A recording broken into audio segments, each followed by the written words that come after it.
Welcome to another edition of What's Up with yours truly, Dr. A. Nathan Young. We're here at our Covington campus. And listen, in just a minute, we're going to go inside for our teaching part of the service. But before we do that, listen, we want to know how this message impacts you, how it changes your life, how it inspires you. We'd like to hear how God is using this broadcast in your life. You can let us know that by emailing me, Pastor Nate at myfaithbible.org. You can also mail in a letter or a card or what have you to 1148 North Columbia Street, Covington, Louisiana, 70433. You can message me on Facebook. My name on there is A. Nathan Young. And you can message Faith Bible. Just look for My Faith Bible on Facebook. I can't wait to hear from you. Can't wait to hear how our messages have impacted you and how God's changed your life through what He's doing through us. We love you. Enjoy the message. I'll see you right back here in 26 minutes. To our television audience, welcome to Faith Bible Church. We're so glad you're here. Let's give our television audience a big round of applause.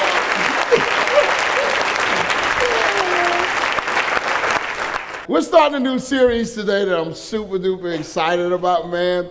And I've been anxious to get to this series. It's called Help Me, the Me that Nobody Sees. How many of you know that there's the you that everybody sees? That's like the you that's always smiling and everything's always good, especially in the Christian world, in the church. You know, you got the you that you bring to church. That's that plastic you. That's that fake you. That's, oh, I'm blessed and highly favored, walking in the light of the Lord. That's you. But then there's the you that nobody sees. And a lot of times that you can be real ugly, can be real messed up. That you can be crying out for help and nobody notices. How many of you have ever been in a season of your life where on the outside everything looked good, but you were absolutely dying on the inside? That's the stuff that we're going to talk about this month. And today we're kicking it off talking about loneliness. Anybody ever been lonely before? I know I have.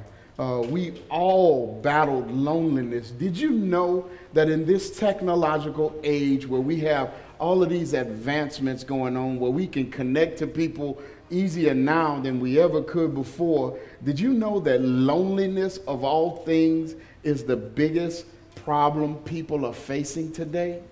I mean, if you think about it, it's crazy. We now have cell phones where we can connect to people no matter where they are or where we are. We have social media on those cell phones where we can connect to people from all over the world, our friends, no matter where they are, no matter where we are. We got emails and we got instant connectivity to most of the people in our lives. And yet, the biggest problem is loneliness. How, Pastor, in the world does that happen? We're going to discover it in the life of David from the book of Psalms 142 and 1. It reads this way. It says, a maskil of David, when he was in the what? Cave. Where was David? In the what? Cave. He was in the cave. It says, a prayer. With my voice I cry out to the Lord. With my voice I plead for mercy to the Lord. He says, I pour out my complaint before him.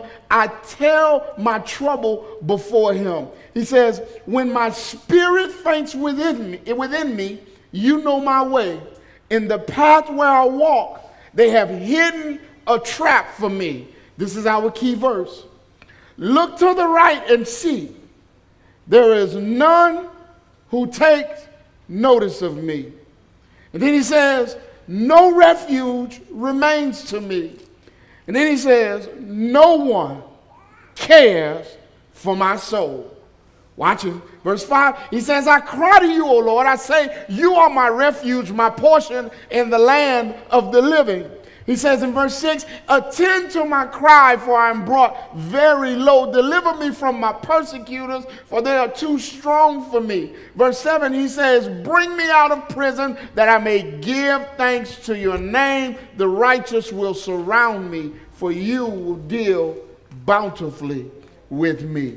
Here is David, and if you look back at verse 1, the Bible says he's writing this song from a cave.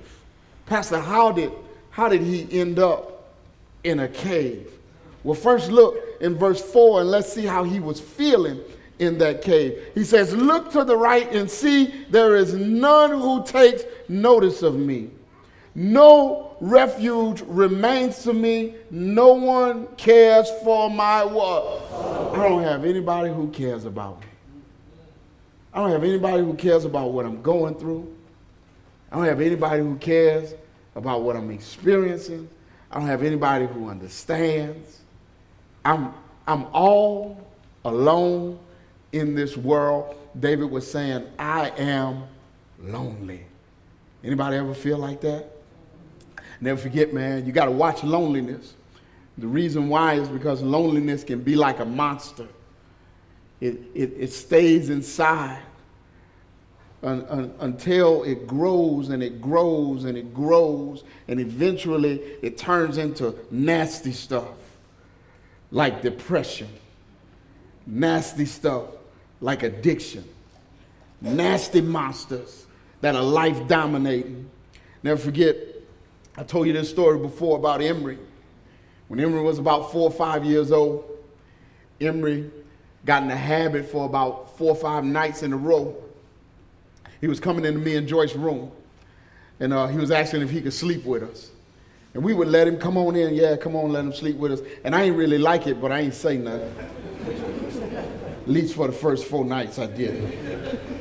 And then after the 4th night, I finally asked him, I said, bro, I said, all of a sudden, you want to sleep with mommy and daddy every night. What's up with that? What's going on? He said, I'm scared to sleep in my room. I said, well, why you scared to sleep in your room? He said, because Toby in there. I said, well, who is Toby? He said, the monster. He said, and if I sleep in my room, Toby gonna get me. I was like, oh, dude, you know, I felt kind of bad for him. It's like, oh, man, you know, I'm being a tender dad. I'm like, Toby ain't gonna get you, because I remember my dad ran me out of his room when I came in there trying to sleep in there. But I'm going to be tender. I'm going to do it different. Man, Toby not going to get you. Come here, daddy got you. Fell asleep. He laying on my chest, whatever. And then Joycelyn was talking to, I believe it was one of her sisters about it. And come to find out that although Emery knew he wasn't supposed to be watching scary movies, he had gone by one of his relatives' house and he had watched a scary movie. And Toby was the scary character in the movie.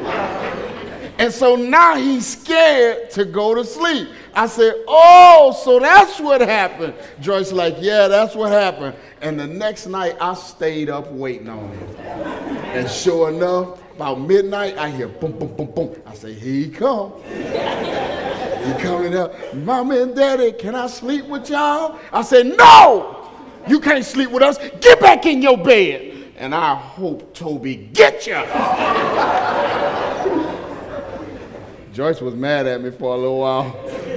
I didn't care. Watch this. You got some Tobys in your life. You got some stuff on the inside of you. It's got you all jacked up. For some of us, it's gotten to the point where it won't let you sleep at night, where it won't let you get no rest. It's constantly turning over in your mind. And loneliness can be one of those monsters, one of those Toby deals that don't let us get any rest. One of those feelings that tell us nobody understands, nobody cares. You're in this fight all by yourself. You got to do this alone because nobody is with you. Tell you a little bit about David. David was a handsome dude. Matter of fact, David was so handsome that even his enemy Goliath, when he went to fight him, had to admit that he was handsome. Now you know you good looking when even the people who don't like you got to admit you good looking. I've had that experience myself. Don't hate on me because you hadn't had it. He was a good looking dude. Watch this. And not only was he good looking, but David was anointed when he was young to be the next king of the nation. So he was good looking and he had a promising future ahead of him. Not only was he good looking and had a promising future ahead of him, but David was a brave dude. He wasn't no chump. How you know he wasn't no chump, Pastor? Because he faced off with a lion, and as opposed to running, David stood his ground and fought the lion and killed him. And then he wasn't no chump. He wasn't scared. He was a brave dude because a bear, while he was a shepherd, took one of his sheep. And as opposed to David being like most of us would have been, like, well, little sheepy, I guess you lived a good life. Not David. David went after the bear, tracked him down, killed it, and got the sheep back. And not only was he good looking like your pastor, and not only was he brave, and not only did he have promise on his life, but David was also a hero. Because David stood before Goliath after he had taunted the nation of Israel for 40 days. And the whole army was scared, and the king was scared of Goliath. But David comes along and says, I ain't scared of you. I'll fight you right now. And he took a rock and he killed Goliath when nobody else would. So David was good looking like your pastor. He was brave. He was a hero. And David had promise on his life. And not only was he good looking like your pastor, I'm trying to drill that in your head. And not only was he a hero, and not only did he have promise on his life, and not only was he brave, but David became popular at one point. How? Because after he killed the giant, he moved into Saul's palace and he became a commander of his army, and he won so many battles that the people began to say, Saul has killed his thousands, but David has killed his tens of thousands. So he was good looking like your pastor, had promise on his life. He was a hero, he was brave, he was popular, and he was successful. And get this, and yet when we find him in the 142nd Psalm, he's in a cave by himself, and this is what he's saying: no one cares for my soul. Wait. That just don't fit. How's a brother who's got it going on like this get to the place where he says, I'm lonely. No one cares for my soul. He's got a family. He's got success. He's good looking. He's got it going on, and yet he's lonely. Don't make the mistake of thinking that stuff, that success, that just because on the outside we're surrounded by people who actually love us. Don't make the mistake of thinking that just because we have certain characteristics that deep down inside we're not battling with loneliness. Because loneliness is not the type of feeling that only visits itself upon people who don't have anything going on. Loneliness visits itself at some point upon everybody.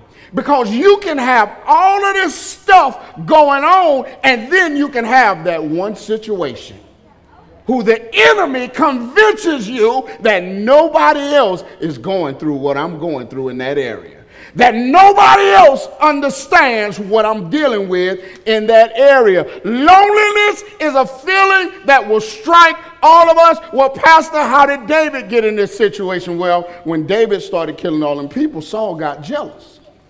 Saul tried to kill him not once, but twice. He threw a spear at his head 2 times. And the first time, David gave him a pass.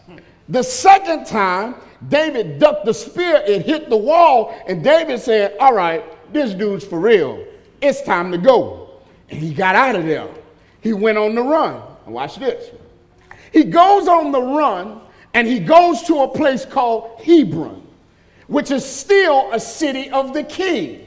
But the king was after him, and word got out that the king was after him. And when word got out that the king was after him, Hebron became a place that he couldn't stay. So he got so desperate and it got so hot that he ran to a place called Gath. Now understand something about Gath. Gath was actually the place where Goliath was from. Now, you know it's hot and you under pressure and you stressed out if in order to get away from one enemy, you run to the house of another enemy. The boy got problems.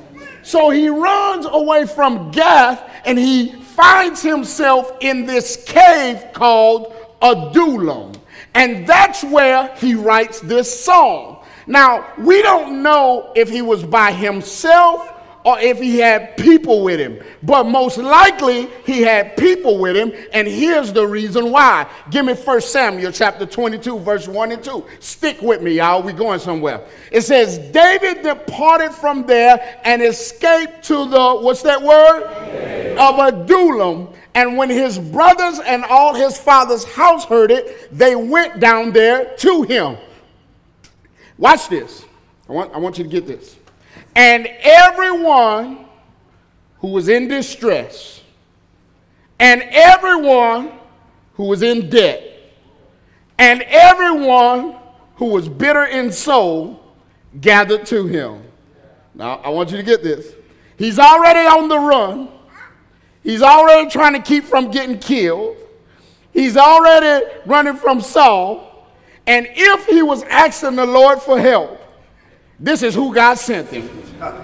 Everyone who was in distress, that means everybody who was stressed out, and everybody who was in debt, that means everybody who owed everybody, and everybody who was bitter in soul, another version says discontent, that means everybody who wasn't happy with anything. So you in this situation where you all alone, you ask the Lord for help, and who does he send you? The stressed out folk, the people who owe everybody, and the folk who ain't content with nothing, ain't satisfied at anything. And watch what it says. And he became captain over them. And watch this. And there were with him about how many? 400 men. Here's the thing you got to know about loneliness. You can be in a room full of people and still be lonely. You can be surrounded by people and still feel like you in it all by yourself. And some of these folks were family. Because it says when his father and his brothers heard what was going on, they ran to him. Sometimes we got family. But every now and then something comes along where not even our family can make us feel like we're not in it by ourselves. We feel abandoned even though we're surrounded by people that we love. Abandoned even though there's a room full of people. We feel like everybody's left us alone. I'm looking at some married folk. You've been married for years, but you feel like you're all by yourself. Amen. Feel like you're lonely. In fact, some of the most lonely people in the world, married people. Don't look at them. Look up here. Stay up here. I see y'all looking at them. Don't do that. Don't be messy. Don't be messy. Stay up here. You in the Lord's house.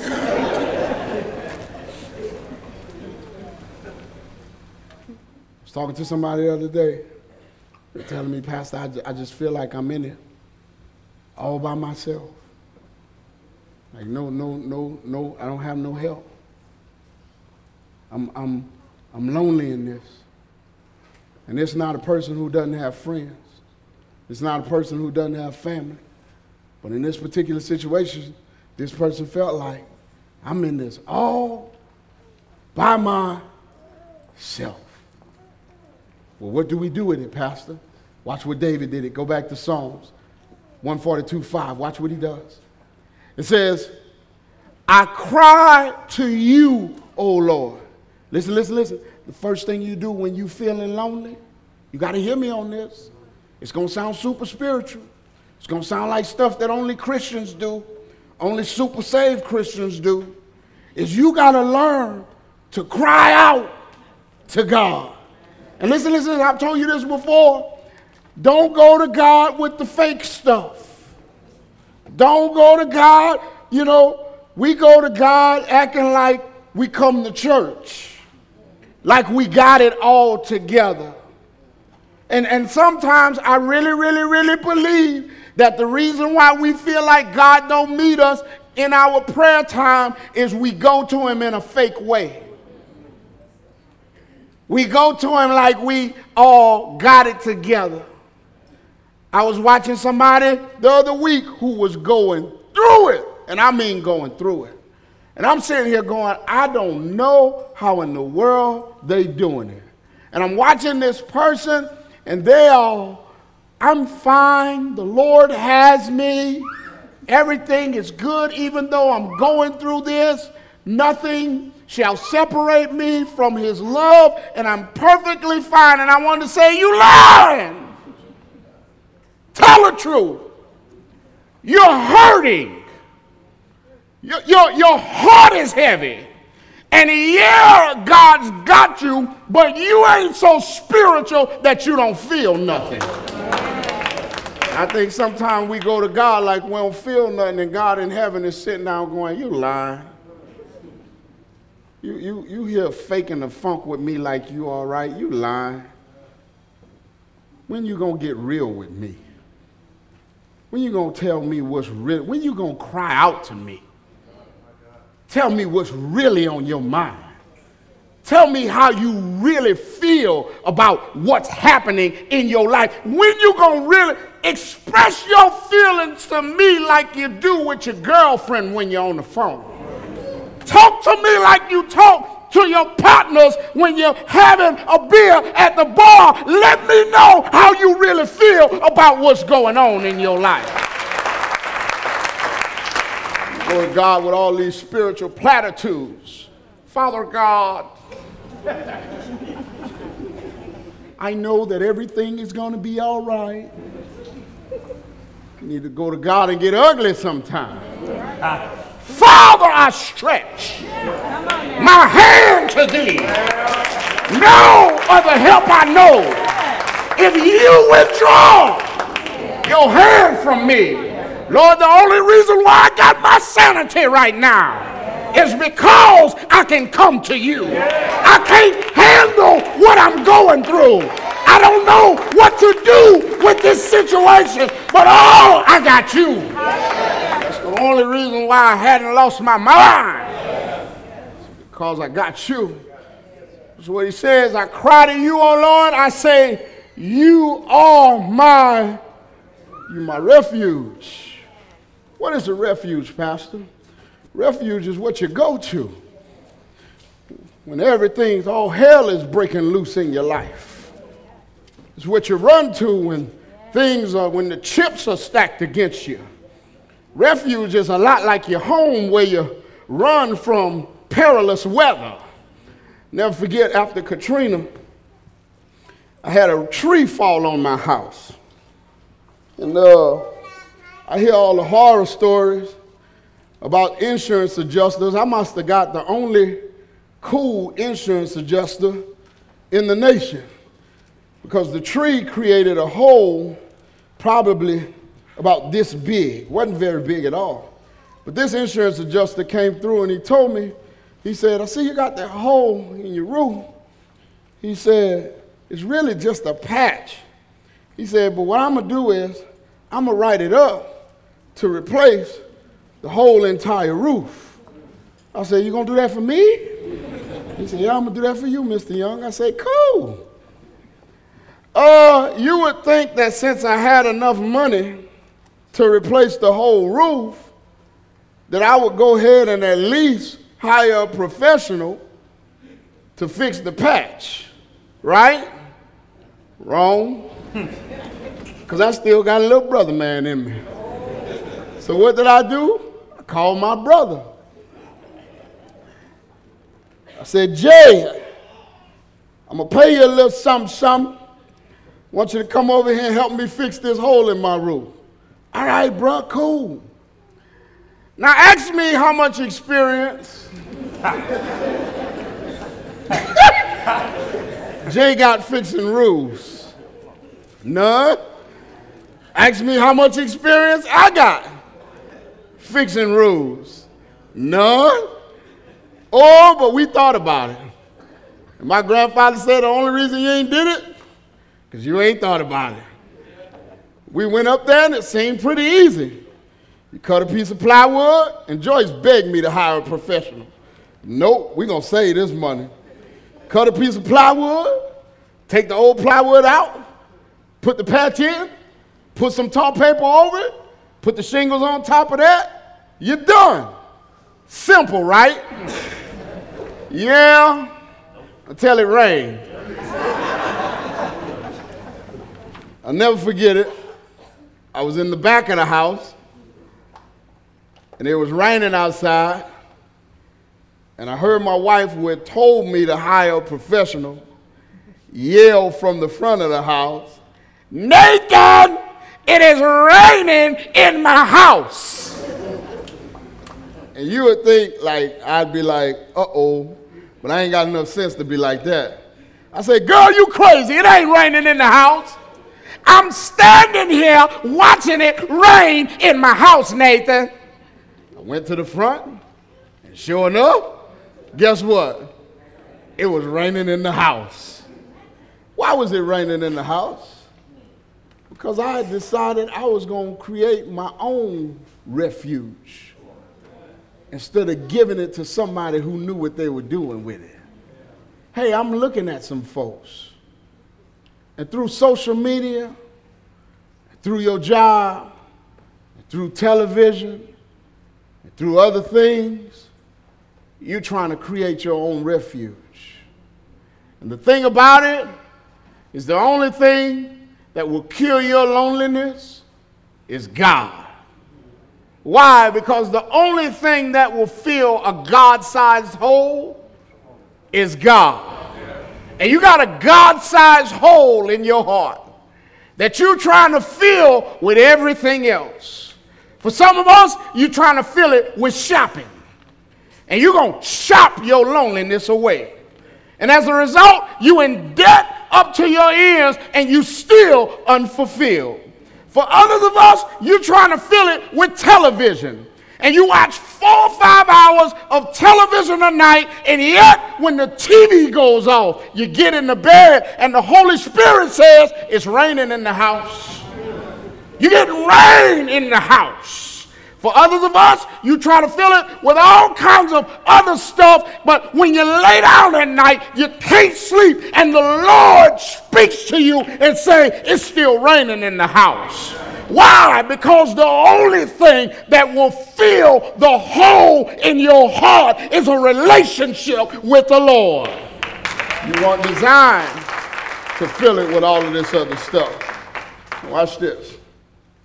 All of these people with him, and David's still lonely. Pastor, does that mean I don't need people? Nope. I think we forget a lot of times that in Genesis, God created everything.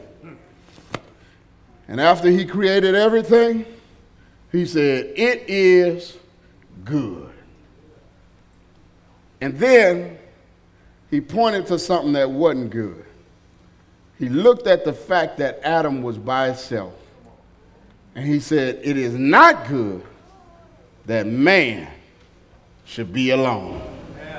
you're trying to live your life alone without any relationships. And I'm telling you that as long as you try to do that, there's going to be a void inside of you, because God created you to be in relationships. I'm not talking about male-female relationships. I'm talking about relationships with other people. Stop lying to yourself. Talking about all I need is the Lord. All I need is Jesus, because friends gonna betray you every time. Well, first of all, you must have the wrong friends. And how do you get the wrong friends? The Bible says in order to get friends, the first thing you got to do is show yourself to be friendly. So if all your friends betraying you, chances are you showing yourself to be a friend who betrays. Because the old people say birds of a feather. Hello, somebody. You got to be a friend to get friends. What does that look like, Pastor? Take that start by smiling. Take that bulldog look on you off your face. Say hello to somebody. Extend a helping hand to somebody. It's amazing that when you're nice to people, you draw nice people. You got to be a friend in order to get what? Friends. But then, you watch the friends you get. Because for some of us, you got a ton of friends, and you still lonely. And the reason why is because you ain't got the right kind of friends. Watch Proverbs 17:17, and then I'm out. It says, a friend loves how often? How often? And a brother is born for adversity is when times get tough. Never forget me and my road dog, my partner, my best friend cousin. Everybody got a best cousin. Like a cousin that's like 4 flats, right? Like that cousin you got in all the trouble with. Y'all know who I'm talking about? If you don't know who I'm talking about, you that bad cousin. Me and him, we was running the streets together, and we went to this nightclub out of town. And this was a long time ago. Long time ago. Long time ago. But me and this dude go in there, and I, like a fool, out of town, just me and him, I go in there and I pick how long ago did I say? Long time ago. She in here, y'all. I picked the prettiest girl in the club and start dancing with her. And I danced with her probably about 4 or 5 songs a week. We getting it. I know your pastor had moves like that. But you got to make the face. We getting it, man. Next thing I know, it looked like the whole club was standing around us. About 10 or 15 or 20 of them. And I said, uh-oh. So then my crazy cousin, he must have saw what was going on. He came and jumped in the middle of the crowd. He just started dancing buck wild. And he must have brushed one of them. Because when I knew anything, they was hitting me everywhere. We fought, but it was so many of them, we lost. I ain't gonna tell you no lie. Before I was saved, I would have told you we won. But God delivered me. They beat me everywhere but the bottom of my feet. We get out the club and we about to go, but in order to leave the club, you got to circle back around in front of the club. So he driving. We get there and we talk about, oh man, it just went down. You know how you talk about it afterwards. And we talk about it just went down, blah, blah, blah. And then when we pulling in front of the club, here they come, walking out of the club. And he threw the car and parked.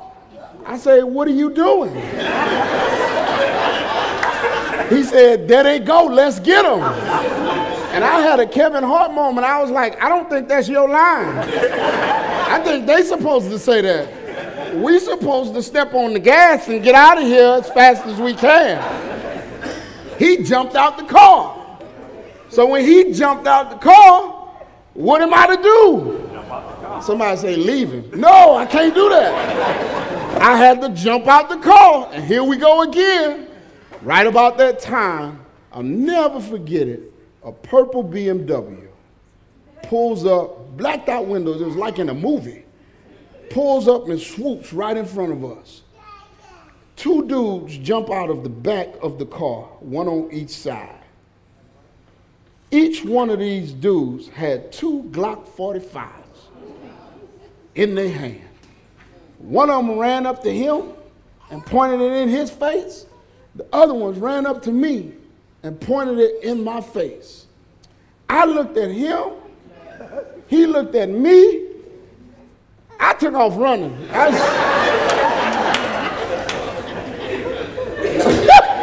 The whole time I'm saying, Lord, let him miss me. And I ran around the whole block. And I ain't hear no shots. So I came back to see what happened. He's standing there and he's covered with blood. And I'm looking at him like, you didn't run? Your mama didn't teach you to run when they pull out guns and stuff? He's like, no, I stayed and fought him, dog. I said, well, you're crazy. Watch this. A real friend hangs around and fights it out. Get this, when the guns come out. Hear me on this. Not the real ones. Every now and then, life pulls out the guns. And you find out what kind of friend you got when life pulls out the guns. Because every now and then, God brings some heavy, heavy, heavy stuff for you to tote, for you to carry. And a lot of times, it's because you made the wrong decision. It's because you messed up. It's because you didn't get it right. And real friends stick around. And they face life guns with you. And they go through it with you. And they don't abandon you when you need them the most. I'm out of town, but listen. This is what I want you to take away from this. 2 things. Number 1, when you're lonely, look to God. He's your refuge.